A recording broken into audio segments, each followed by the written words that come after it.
इसलिए गवर्नमेंट को आपको ये प्रेशर डालना 2024 से पहले लेके आओ, 2024 से पहले लेके आओ, ये इमेच्योरिटी होगी, नादानी होगी। ट्राइबल्स को इससे बाहर रखना चाहिए। बाबू जी का टुल्लू हुआ, बाद में कुछ नहीं हुआ। बिना बात पर अकड़ के ना बात करा करो। तो साथियों, प्रधानमंत्री नरेंद्र मोदी जी को आप अभी तक सुन चुके होंगे, मैंने भी सुना दिया है और इसी पर होगी आज चर्चा। मैंने आप लोगों से वादा किया था यूसीसी और भारत पर आज आप लोगों के सामने अपनी बात, अपने ख्यालात रखूंगा।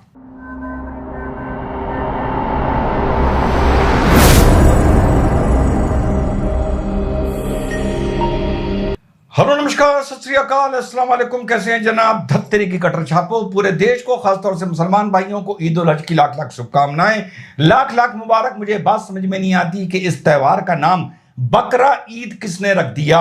अरे भाई, हज में कई ऐसी रिवायतें हैं, रिचुअल हैं, जो पूरा करने के बाद एक मुसलमान का हज मुकम्मल माना जाता है, जिसके आखिर में कुर्बानी आती है।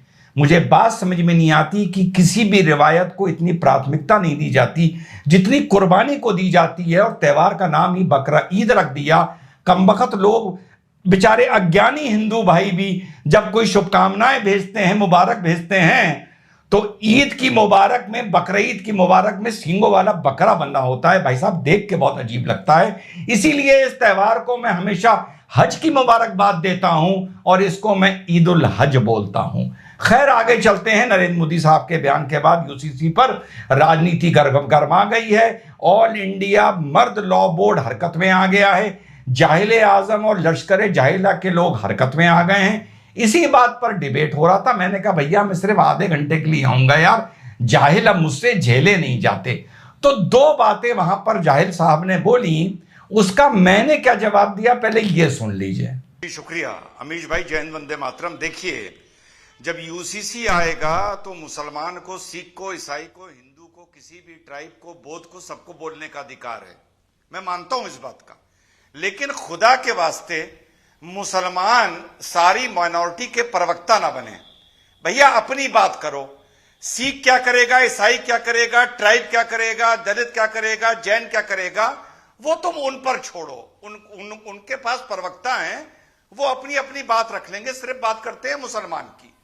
हमारे वारिस भाई ने बोला हिंदू अनडिवाइडेड फैमिली से देश को नुकसान हो रहा है। बिल्कुल नहीं होना चाहिए। यही तो फायदा है यूसीसी का। यूसीसी सिर्फ मुसलमान के लिए नहीं है। यूसीसी इसलिए है कि अगर कहीं और भी किसी का कोई अनैतिक लाभ हो रहा है जो समाज और देश के खिलाफ है, वो सारी चीजें एक प्लेटफॉर्म पर आएंगी भाई। तो अगर कोई हिंदू लॉ की वजह से कोई नुकसान हो रहा है, वो भी ठीक होगा। पर आप बात सिर्फ इस्लाम की करो, मुसलमान की करो। इस्लाम क्या है? हमारा आर्टिकल 29 हमें इजाजत देता है ईमान की, अल्लाह एक है, रोजे की, ज़कात की, फितरे की, हज पे जाने की, टोपी लगाने की, अपने हिसाब से निकाह करने की। बात खत्म हो गई। इसको कौन डिस्टर्ब कर रहा है? कोई डिस्टर्ब नहीं कर रहा है। हां, कुछ ऐसी चीजें होंगी जो सारी चीजें एक प्लेटफॉर्म पर आ जाएंगी। उससे इस्लाम कैसे खतरे में आ जाएगा? इस्लाम तभी खतरे में आएगा जब यूसीसी ये कहेगा कि वारिस पठान को, शादाब चौहान को, रिजवान अहमद को नमाज छोड़ के अब ब्रह्मा विष्णु महेश को सजदा करना होगा। तब तो इस्लाम खतरे में आएगा। जब तक हमारे ऊपर ऐसी शर्त नहीं लग रही है तो मेरे हिसाब से तो इस्लाम खतरे में है नहीं। ठीक है, बात खत्म हो गई। भाई अमीश भाई, देखिए, वारिस भाई मेरे भाई हैं, शादाब मेरा छोटा भाई है, कहा सुनी अपनी जगह। अभी शादाब ने बोला, वारिस भाई ने भी बोला कि कोई दुनिया की ताकत ये नहीं कर सकती। यही डायलॉग मैं सुन सुन के बड़ा हुआ हूं। 1985 में शाबानों को जब अब खर्चा मिलना था, यही मैंने डायलॉग सुने थे। तब मैं बड़ा यंग लड़का हुआ करता था। तल्ला के बिद्दत की बात आई, शायरा बोनाव की, मैंने यही डायलॉग सुने। 370 पे मैंने यही डायलॉग सुने। राम मंदिर पर मैंने यही डायलॉग सुने। तो यूसीसी मैं मानता हूं कि पेचीदा बात है, लेकिन मेरे भाई शादाब, मेरे भाई वारिस पठान, इस देश में बहुत से ऐसे काम ऑलरेडी हो रखे हैं जिसके लिए मुसलमानों ने कहा था कि दुनिया की कोई ताकत ये काम नहीं कर सकती। तो इतनी बड़ी बड़ी बातें बोलकर जी। किसी को गुस्सा दिलाना और बलगलाने से कोई फायदा नहीं होता है। सुना साथियों, पहले तो मैंने कहा यार ये कहना छोड़ दो, हो ही नहीं सकता, ये हो जाएगा वो हो जाएगा। मैंने कहा यार बहुत से किस्सों में तो मैं सुन चुका हूं ये कहते हुए, ये हो जाएगा और वो हो जाएगा। बाबूजी का टुल्लू हुआ, बाद में कुछ नहीं हुआ। बिना बात पर अकड़ के ना बात करा करो। बात करनी है तो लॉजिक और संजीदगी से किया करो। ये अकड़ने के चक्कर में पूरी दुनिया में जूते पड़ते हैं कौम को, पहली चीज। दूसरी चीज जो सामने आई है वो ये आई, मैंने कहा भाई देखो ऐसा है, सरदार भाई को नाराजगी होगी, ईसाई भाई को नाराजगी होगी, हमारी ट्राइबल्स को नाराजगी होगी, या हमारे किसी भी वर्ग को नाराजगी होगी, यार वो अपनी बात खुद कर लेंगे। उनके पास अपने प्रतिनिधि हैं, अपनी जुबान है। खामखा डिबेट्स में आके उनके लीडर ना बनो। तुम्हें यार कोई लीडर बनाने को तैयार नहीं है, ना सरदार लीडर बनाने को तैयार है, ना ट्राइबल लीडर बनाने को तैयार है, ना दलित लीडर बनाने को तैयार है, ना ईसाई लीडर बनाने को तैयार है। सब सरकार से अपनी अपनी बात कर लेंगे। तुम यहां सिर्फ मुसलमान की बात करो, पूरे देश के ठेकेदार ना बनो, तुम्हारी इतनी औकात नहीं है। तो दो बातें तो ये मोटी मोटी हैं, इसको मुसलमान इस पूरी चर्चा में अपने साथ जोड़ के रखे। पहला, हनक ना दिखाओ। दूसरा, सब माइनॉरिटी के ठेकेदार ना बनो। दो बातें। अब बात करते हैं, मुद्दा पेचीदा है। मैं नहीं चाहता इसमें जल्दी हो और सरकार को रोल बैक करना पड़े, यू टर्न लेना पड़े और पूरी कवायद खटाई में पड़ जाए और सरकार पर एक बार और पुनः सवालिया निशान उठे कि कोई भी बिल, कोई भी एक्ट वो जल्दीबाजी में ले आते हैं। बहुत अच्छी बात है, इस बार ऐसा लग रहा है कि सरकार एक व्यापक एक्सरसाइज कर रही है इस बिल या इस एक्ट को लाने से पहले। पेचीदा मुद्दा है। देश में पूर्णतः ईसाई भाई या सिख भाई को कॉमन लॉ आने से इतना फर्क नहीं पड़ेगा जितना मुस्लिम्स को पड़ेगा।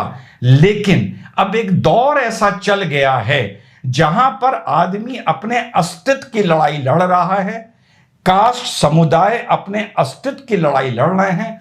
वो जायज है ना जायज है, ये मैटर ऑफ डिबेट है। वो एक जिद है या तर्कपूर्ण लड़ाई है, ये भी एक मैटर ऑफ डिबेट है। लेकिन अब फिलहाल माहौल ऐसा है कि बात हो या ना हो, आदमी समुदाय सरकार से लड़ने के लिए तत्पर बैठे हैं, तैयार बैठे हैं। तो पहली चीज, और बहाना ढूंढ रहे हैं, और इकोसिस्टम बहाना ढूंढ रहा है, और टूल किट बहाना ढूंढ रही है, और अंतर्राष्ट्रीय मीडिया भी बहाना ढूंढ रहा है, बहुत सी सरकारें भी बहाना ढूंढ रही हैं। तो सबसे पहले सरकार को यह ध्यान रखना चाहिए कि बहुत ही संवेदनशील मुद्दा है। ये व्यापक माइनॉरिटी को कह के सॉल्व नहीं होगा। ये individual dealing and individual dialogue से यह मुद्दा सॉल्व होगा। एक बार जब कॉमन सिविल लॉ आ जाएगा तो मेरे हिसाब से ये Hindu marriage act, divorce act, succession act, inheritance act, guardianship and ward act, ये सब भी खत्म हो जाएंगे। हिंदू नाम इस मारे लेना पड़ा था तब सरकार को, क्योंकि देश की माइनॉरिटी एक कॉमन लॉ को मानने को तैयार नहीं थी।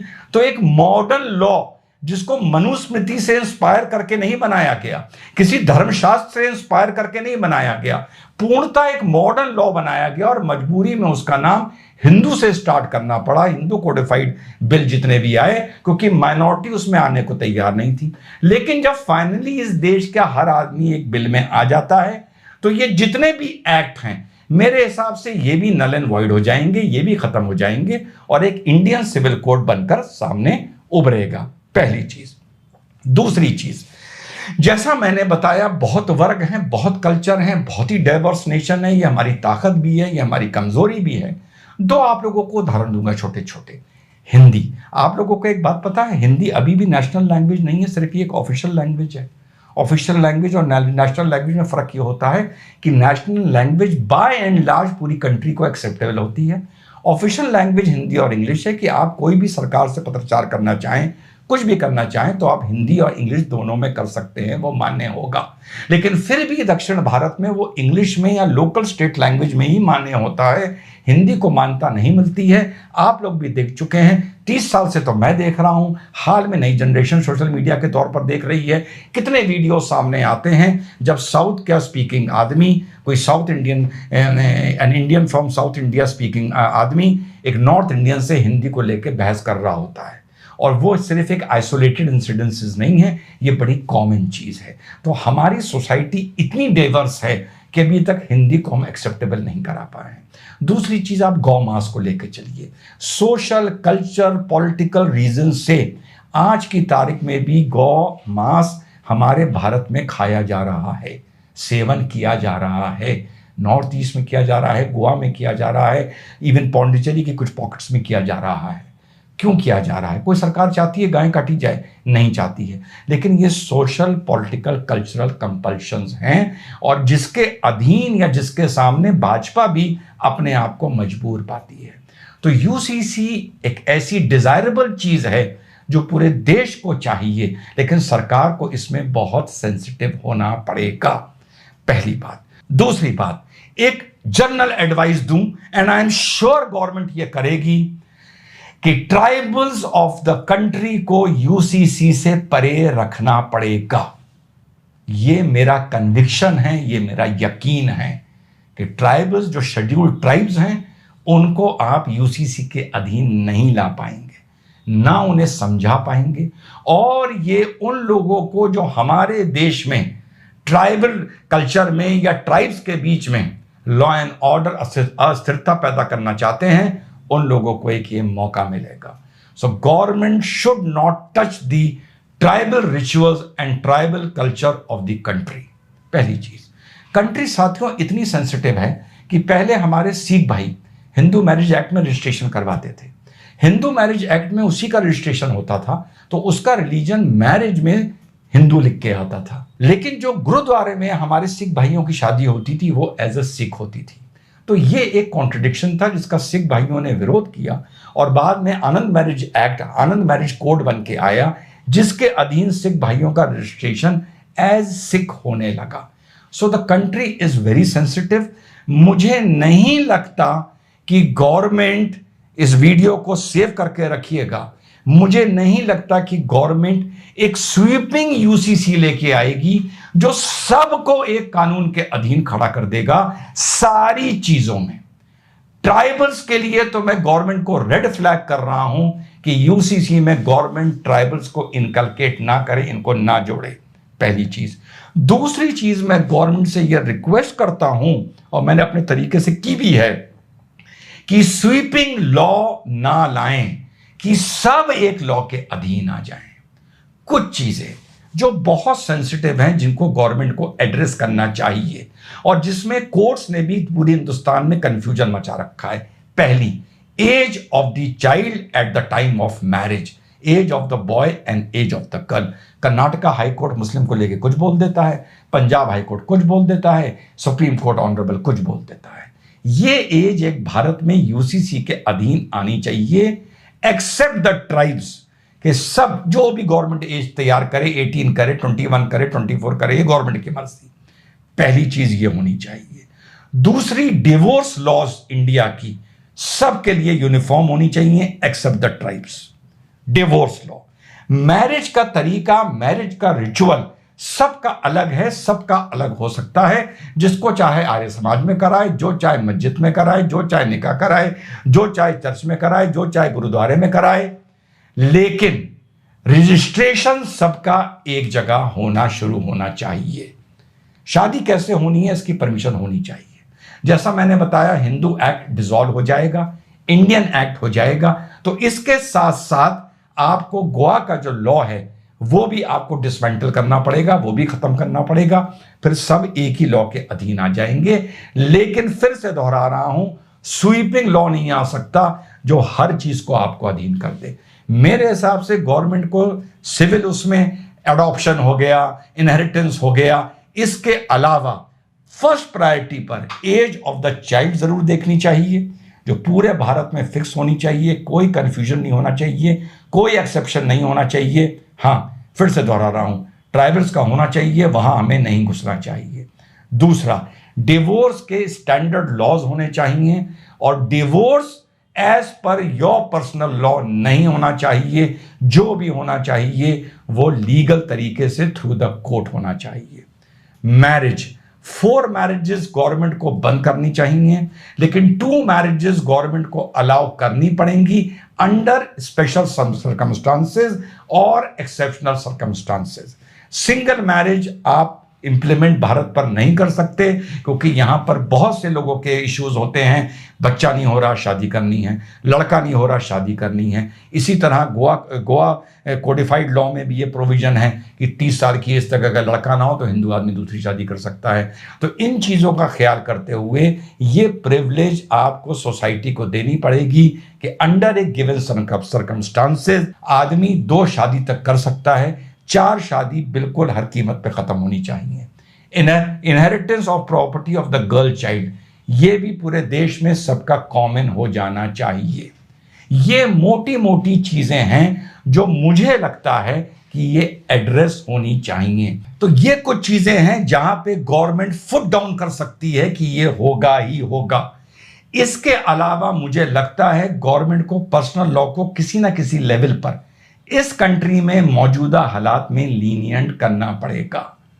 चलते चलते आपको दूसरा अपना ऑब्जर्वेशन बताऊं, मुझे नहीं लगता कि 2024 से पहले यूसीसी आने जा रहा है। इस 5 साल में राम मंदिर ले लिया ना, 370 ले लिया ना, कुछ चीज 2024 से 2029 के लिए भी छोड़ दीजिए, ज्ञानवापी 2024 से 2029 के लिए छोड़ दीजिए, यूसीसी 2024 से 2029 के लिए छोड़ दीजिए। हाँ, जो स्टेट्स अपने अपने एक्ट बना रहे हैं यूसीसी को लेकर, ये धरातल पर ज्यादा प्रैक्टिकल होंगे rather than A common UCC for the country, जैसे उत्तराखंड गवर्नमेंट बना रही है, जैसे गोवा का है। इतना मैं मानता हूं कि ये प्रैक्टिकलिटी को देखते हुए एक रीजनल रिचुअल्स एंड कल्चर्स और मान्यताओं को रीजनल स्टेट की देखते हुए ये धरातल पर ज्यादा प्रैक्टिकल होंगे। उत्तराखंड का जो कार्रवाई चल रही है, जो कवायद चल रही है दामी साहब की यूसीसी के लिए, उसका चलना ही मुझे ये बता रहा है कि अभी सेंट्रल गवर्नमेंट इस पे एक टेस्टिंग द वाटर्स देख रही है, लिटमस टेस्ट कर रही है, डेप्थ ऑफ द वाटर देख रही है। अपनी बात बोल के पीएम ने जो बोला है, लेकिन 2024 से पहले ये इतना कॉम्प्लिकेटेड इश्यू है, मुझे नहीं लगता कि ये धरातल पर अडॉप्ट होकर एग्जीक्यूट हो पाएगा।